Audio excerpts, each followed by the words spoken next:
হাঁহৰ মাংসৰে আজি এসাঁজ জুতি লগাই খাম শীতৰ হেমেকা সন্ধিয়া এইটো চোতালতে আইকুৰা জুই ধৰিছো আৰু জোৰ সতেজ লৈ আছো আমি ঘৰৰ গোটেই কেইটা পৰিয়ালে বহি চোতালতে বহি বন্ধুসকল আজি মই হাঁহৰ মাংস বনাইছো আৰু আপোনালোকক মই দেখুৱাম যে কেনেকৈ হাঁহৰ মাংসখিনি বনাম মানে হাঁহৰ মাংসৰ ৰেচিপি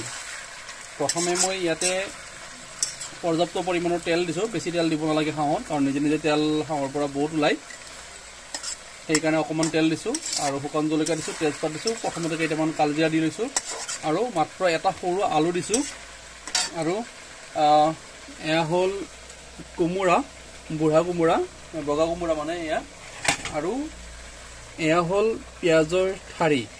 পিঁয়াজৰ ঠাৰি বগা কোমোৰা আৰু এটা সৰু আলু দিছো আৰু আদা ৰহুন জলকীয়া মানে ইয়াত কোনো ধৰণৰ গুড়ি মছলা মই নিদিম ঠিক এনেকৈ ঘৰুৱা যি মছলা আছে কেঁচা মছলাৰে আজি মই হাঁহৰ মাংস বনাবলৈকে ওলাইছোঁ আৰু আপোনালোকে চাই থাকিব হাঁহৰ মাংসৰ ৰেচিপি কেনেকৈ মই বনাম প্ৰথমে মাংসখিনি আপোনালোকে দুবাৰকৈ ঢাকনি লগাই দিব দুবাৰকৈ ঢাকনি লগাই প্ৰথমে ফ্ৰাই কৰি ল'ব আৰু তাৰপিছত আপোনালোকে কোমোৰা আৰু পিঁয়াজৰ ঠাৰিটো দি ল'ব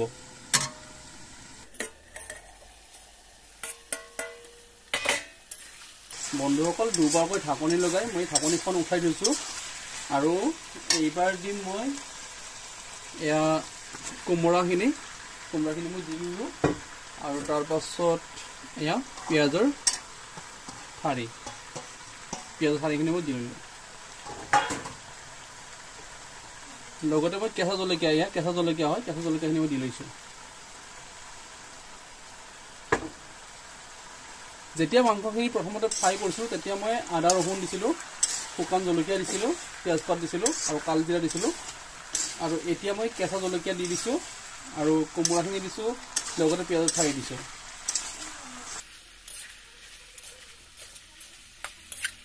ইয়াত প্ৰথমতে মই হালধি দিয়া নাই কিন্তু প্ৰথমতে মই মাংসখিনিত যাতে নিমখটো মিক্স হৈ যায় আৰু তেতিয়া সোৱাদটো বেছি ভাল লগা হয় কাৰণ নিমখখিনি দি প্ৰথমতে বইল কৰি ল'ব লাগে মানে সিজাই ল'ব লাগে মাংসখিনি হালধি অকণমান দেৰি কৰি দিম পিছত দিম মানে অকণমান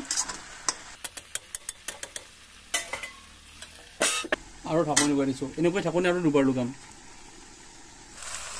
4বাৰকৈ মই এই ঢাকনিখন লগাইছোঁ আৰু 4বাৰ আঁতৰাই দি থৈছোঁ তো ইয়াত মই এই হালধি দিছোঁ আৰু অকণমান জালুক দিব পাৰিলে ভাল যদি আপোনালোকৰ ঘৰত জালুকৰ সুবিধা আছে তেতিয়াহ'লে জালুক অকণমান দিব হাঁহৰ মাংসত তেতিয়াহ'লে খাই বেছি সোৱাদ পাব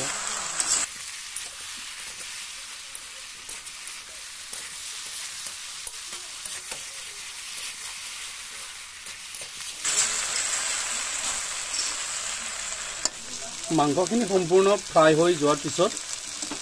অকণমান আপোনালোকে গৰম পানী ঢালি দিব আৰু যেতিয়া সম্পূৰ্ণকৈ ফ্ৰাই হৈ যাব তেতিয়া মাংসৰ গোন্ধ একেবাৰে ৰাস্তালৈকে যাব এতিয়া মই গৰম পানী ঢালি দিছোঁ পৰ্যাপ্ত পৰিমাণৰ যিমানখিনি প্ৰয়োজন হয়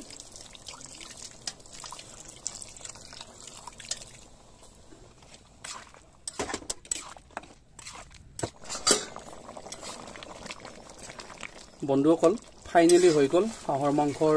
ৰেচিপি আপোনালোকে হয়তো দেখি ভাবিছে এয়ানো কি নতুন পদ্ধতি বা এয়ানো কি নতুন কথা আমিও বনাব জানো হয়তো বহুতে তেনেকৈ ভাবিছে আপোনালোকে বনাব জানে বুলি মই জানো কিন্তু মই কিমানখিনি জানো সেইটোহে আপোনালোকক মই দেখুৱালোঁ যে মই কি পদ্ধতিত হাঁহৰ মাংস বনাওঁ গতিকে আপোনালোকে যদি ভাবে মোৰ পদ্ধতিত এবাৰ বনাই খাই চাম বুলি তেতিয়াহ'লে এই ধৰণে হাঁহৰ মাংসৰ ৰেচিপি বনাবলৈকে পাৰে আৰু যিমানখিনি পানী আপোনালোকে দেখা পাইছে পৰিয়ালৰ গোটেইকেইটা সদস্যৰ সৈতে আৰু লগতে দুগৰাকী আলহীও আছে গতিকে সেই হিচাপত মই পানীখিনি দিছোঁ যাৰ বাবে সকলোকে মিলিব লাগিব সকলোকে দিবৰ কাৰণে মিলিব লাগিব তো সেইকাৰণে সিমানখিনি জোখতে পানীখিনি দিছিলোঁ আৰু এতিয়া হৈ গ'ল হাঁহৰ মাংসৰ ৰেচিপি